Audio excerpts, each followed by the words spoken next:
তো নমস্কাৰ বন্ধুসকল মোৰ ইউটিউব চেনেল আসাম গভৰ্ণমেণ্ট জবছলৈ আপোনালোকক পুনৰবাৰ স্বাগতম জনাইছো অন্য এটা নতুন ভিডিঅলৈ আৰু থাম্বনেইল দেখি আপুনি গম পাইছে যে ভিডিঅটো মই আজি কিহৰ ওপৰত বনাবলৈ গৈ আছো গতিকে আকৌ এটা ভাল খবৰ আহিছে যে ইণ্ডিয়ান এয়াৰ ফোৰ্সৰ ফালৰ পৰা আকৌ এটা 153টা পোষ্ট মুকলি কৰা হৈছে গ্ৰুপ সি চাকৰি সিভিলিয়ানৰ ৰিক্ৰুটমেন্ট কাৰণে ঠিক আছে কিমানটা প্ৰায় 153টা পোষ্ট মুকলি কৰা হৈছে পোষ্ট বিলাকৰ নাম কি LDC Hindi typist store keeper housekeeping staff cook এনেকে বিভিন্ন পোষ্ট আছে আৰু বিভিন্ন ভ্যাকেন্সি আছে ঠিক আছে সব ভ্যাকেন্সি মিলাই টোটাল 153টা পোষ্ট আছে ঠিক আছে আৰু বয়স সীমা কিমান বুলি কৈছে 18 পৰা 25 বছৰ হ'ব লাগিব আৰু স্যালাৰি কিমান লেভেল 1 বিলাকৰ কাৰণে 18000 পৰা 56900 দিয়া হ'ব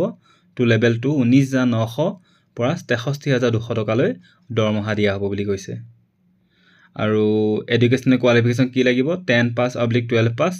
আৰু typing skills for LDC / Hindi typist ঠিক আছে আৰু সিলেকশন কেনেকৈ কৰা হ'ব ৰিটেন টেষ্ট হ'ব এটা তাৰছত স্কিল বা প্ৰ্যাকটিক্যাল হ'ব বা ফিজিক্যাল টেষ্ট এটা হ'ব ঠিক আছে আৰু এপ্লিকেশন যি লাষ্ট ডেট কেতিয়া কৈছে 17/5/2025 ৰ পৰা 30 দিন ধৰিব লাগিব ঠিক আছে অৰ্থাৎ 17/5/2025 অলৰেডি আৰম্ভ হৈ গৈছিল তাৰ পৰা আৰু 30 দিন ধৰিলে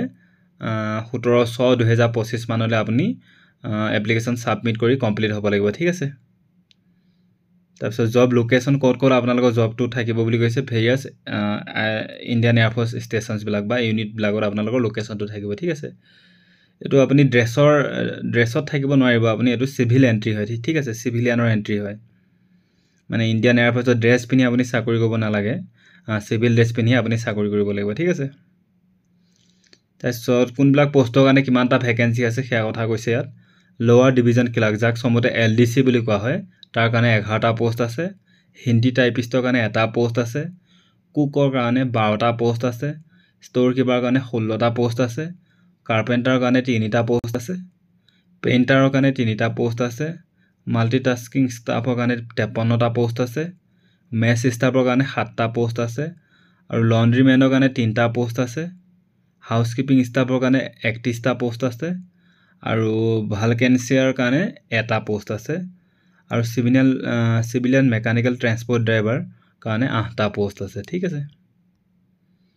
তাৰপিছত Indian air force western air command vacancies Hindi টাইপিষ্টৰ কাৰণে এটা পোষ্ট আছে আৰু air force central account office IFS vacancies lower division ক্লাৰ্কৰ কাৰণে 3টা পোষ্ট আছে ঠিক আছে আৰু এলিজিবিলিটি ক্ৰাইটেৰিয়া কি বুলি কৈছে কি যোগ্যতা থাকিব লাগিব আপোনালোকৰ বয়স মই অলৰেডি কৈছিলে 18 পৰা 25 বছৰ বয়স হ'ব লাগিব ঠিক আছে আৰু আপাৰ এজ ৰিলেক্সেশনো দিয়া হৈছে যিবিলাক এসটি বা এসসি হয় তেওঁলোকে 5 বছৰ এজ ৰিলেক্সেশন দিয়া হৈছে অৰ্থাৎ এজন এসটি বা এসসি ক্যাটাগৰী মানুহৰ 25 + 5 অৰ্থাৎ 30 বছৰ হলেও তেওঁ এক্সাম দিব পাৰিব বা এপ্লাই কৰিব পাৰিব ঠিক আছে তেনেকৈ ওবিসি কাৰণে 3 বছৰ দিয়া হৈছে ৰিলেক্সেশন পিডব্লিউবিডি কাৰণে 10 বছৰ ৰিলেক্সেশন দিয়া হৈছে 13 for OBC 15 for SC ST ঠিক আছে আৰু যিবিলাক এক্স সাৰ্ভিস মেন আছে তেওঁলোকৰ বাবে সাৰ্ভিস পিৰিয়ড +3 ইয়াৰ্স দিয়া হৈছে এজ ৰিলেক্সেশন আৰু যিবিলাক ডিপাৰ্টমেন্টাল ক্যান্ডিডেটস হয় আপ টু 40 ইয়াৰ্স তেওঁলোকৰ 45 বৰ এসটি এণ্ড এসটি ঠিক আছে আৰু এডুকেশনাল কোৱালিফিকেশন কি বিচাৰিছে মিনিমাম কোৱালিফিকেশন 12 ক্লাছ পাস হ'ব লাগিব ফ্ৰম এ ৰেকগনাইজড বোৰ্ড বা ইউনিভাৰ্সিটিৰ পৰা আপোনালোকে 12 পাস কৰা হ'ব লাগিব ঠিক আছে আৰু কেনেকৈ সিলেক্ট কৰা হ'ব প্ৰথমতে এটা ৰিটেন টেষ্ট হ'ব যেটো হ'ব objective type based on minimum educational qualification কি সাবজেক্ট আহিব যেটো মানে অবজেক্টিভ টাইপ কোৱেশ্চন আহিব জেনাৰেল ইন্টেলিজেন্সৰ পৰা কিছু কোৱেশ্চন আহিব ইংলিশ ল্যাঙ্গুৱেজৰ পৰা আহিব নিউমেৰিকেলৰ পৰা আহিব তাৰপিছত জেনাৰেল এৱাৰনেছৰ পৰা আহিব জিকে কথাবিলাক আহিব ঠিক আছে জেনাৰেল ইন্টেলিজেন্স এণ্ড ৰিজনিংৰ পৰা কিছু আহিব এনেকুৱা কিছুমান কোৱেশ্চন আহিব য'ত কোনো নিগেটিভ মাৰ্কিং নাথাকিব ঠিক আছে তাৰপিছত যিবিলাক স্কিল প্ৰ্যাকটিক্যাল বা ফিজিক্যাল টেষ্টটো কেনেকুৱা ধৰণৰ হ'ব টাইপিং টেষ্ট হ'ব যিবিলাক এলডিসি বা হিন্দি টাইপিষ্টৰ কাৰণে যিবিলাক এপ্লাই কৰিছে তেওঁলোকৰ কাৰণে এটা টাইপিং টেষ্ট হ'ব ফিজিক্যাল বা ড্ৰাইভিং টেষ্ট হ'ব যিবিলাক ড্ৰাইভাৰৰ যিবিলাক এপ্লাই কৰিছে পোষ্ট বিলাকৰ কাৰণে তাৰপিছত job specific task for MTS qualifying nature ঠিক আছে আৰু বিভিন্ন ধৰণৰ যিমান বিলাক পোষ্ট আছে সবৰ কাৰণে বেলেগ বেলেগ টেষ্ট হ'ব ঠিক আছে তাৰপিছত কি কৈছে প্ৰথমতে টেষ্ট বিলাক হ'ব তাৰপিছত ডকুমেন্ট ভেৰিফিকেশন হ'ব যিবিলাক টেষ্টত পাস কৰে তেওঁলোকৰ পিছত ডকুমেন্ট ভেৰিফিকেশন কৰা হ'ব তাৰপিছত এখন মেৰিট লিষ্ট প্ৰকাশ কৰা হ'ব merit list based on written test marks আৰু আপোনালোকৰ যেটো মেৰিট লিষ্ট মাৰিব সেইখন আপোনালোকৰ ৰিটেন টেষ্টৰ যি মাৰ্কস পাব আপুনি তাৰ ওপৰত ভিত্তি কৰি মেৰিট লিষ্টখন প্ৰকাশ কৰা হ'ব ঠিক আছে এপ্লিকেশ্যন ফিজ 1 টকাও নালাগে তাৰপিছত কেনেকৈ এপ্লাই কৰিব লাগিব সেইটো কথা ইয়াত মই ভালদৰে আপোনাক বুজাই দিম আপোনালোকে ভিডিঅ'টো ভালদৰে চাই যাব তেহে গম পাব ঠিক আছে গতিকে এইটো অনলাইন এপ্লাই নহয় অফলাইন এপ্লাই হ'ব আপোনালোকে এখন মই পিডিএফটো দি দিম তাৰ পৰা এখন এপ্লিকেশ্যন ফৰ্ম পাব সেইখন ফৰ্মখন ফিল আপ কৰি আপোনালোকে নিৰ্দিষ্ট এড্ৰেছত আপোনালোকে ধুনীয়াকৈ দিব লাগিব ঠিক আছে ফৰ্মখন ফিল আপ কৰি ইয়াত লিখা আছে application for the post of ডেছ কোনটো পোষ্টৰ কাৰণে আপুনি এপ্লাই কৰিছে in group C and category কি গতিকে সেইবিলাক সম্পূৰ্ণ ভৰাই আপোনালোকে নিৰ্দিষ্ট যিটো পোষ্টেল এড্ৰেছ আছে এয়াৰফ'ৰ্চৰ তাত পঠিয়াব লাগিব ঠিক আছে ইয়াত কি কৈছে application must reach within 30 days from 17/5/2025 এপ্লিকেশ্যনখন 30 দিনৰ ভিতৰত পাবই লাগিব 17 তাৰিখৰ পৰা 17 তাৰিখে অলৰেডি আৰম্ভ হৈ গৈছিল যিটো নটিফিকেশ্যন প্ৰকাশ পাইছে তাৰ পৰা 30 দিনৰ ভিতৰত এপ্লিকেশ্যনখন নিজৰ জেগাত পাই যাব লাগিব য'ত পাব লাগে ঠিক আছে ইয়াত কি কৈছে 15/6/2025 15 জুন 2025 ভিতৰত নিজৰ জেগা এপ্লিকেশ্যনখন পাই যাব লাগিব ঠিক আছে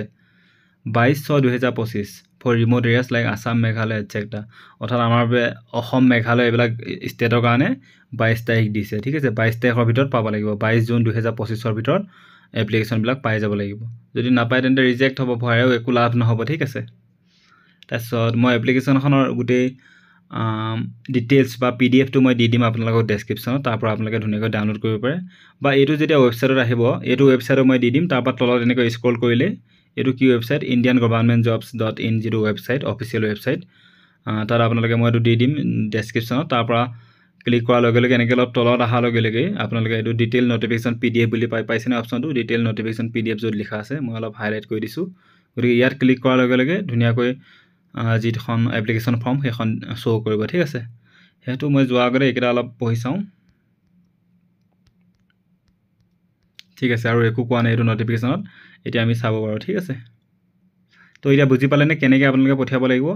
এতিয়া মই যিখন দেখুৱাম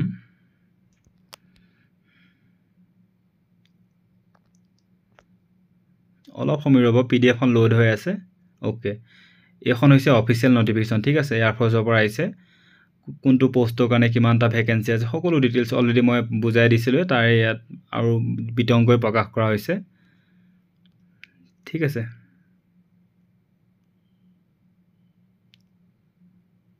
তো এইখন চাওক ৰাইট ছাইডত যিখন আছে প্ৰফৰ্মা ফৰ এপ্লিকেশ্যন গতিকে এপ্লিকেশ্যনখন আপুনি ধুনীয়াকৈ ফিল আপ কৰিব লাগিব এইখন আপুনি পিডিএফটো ডাউনলোড কৰি প্ৰিণ্ট আউট কৰি তাৰপিছত এখন ফিল আপ কৰিব লাগিব তাৰপিছত খামত ভৰাই আপুনি পঠিয়াব লাগিব নিৰ্দিষ্ট এড্ৰেছলৈ এড্ৰেছবিলাক ক'ত আছে যেনেকৈ চাওক এইকেইটা পোষ্টৰ কাৰণে lower division clerk Hindi typist cook এইবিলাকৰ কাৰণে যদি আপুনি এপ্লাই কৰিব লাগে তেন্তে লেফ্ট ছাইডত লিখা আছে postal address air force commanding air force station লিখা আছেনে আৰ্জন সিং পানাগড় ৱেষ্ট বেংগল 713148 আপুনি এইটো এড্ৰেছত পঠিয়াব লাগিব ঠিক আছে যিবিলাকে লোৱাৰ ডিভিজন ক্লাৰ্ক আৰু এটা আছে যিটো হিন্দী টাইপিষ্ট এইবিলাকৰ কাৰণে যি এপ্লাই কৰে তেওঁলোকে air force commanding air force station Ambala cantt Haryana এইবিলাক এড্ৰেছত পঠিয়াব লাগিব ঠিক আছে তো নিজৰ পোষ্টেল এড্ৰেছ আপুনি এইটো পিডিএফৰ পৰা চাই ল'ব পাৰিব লেফ্ট ছাইডত থাকিব ঠিক আছে ইয়াত কি কৈছে পোষ্ট এপ্লাইড ফৰ কোনটো পোষ্টৰ কাৰণে আপুনি এপ্লাইড কৰিছে পেষ্টেড ছেল্ফ এটেষ্টেড ফটোগ্ৰাফ আপুনি নিজৰ এখন ছেল্ফ এটেষ্টেড ফটোগ্ৰাফ ইয়াত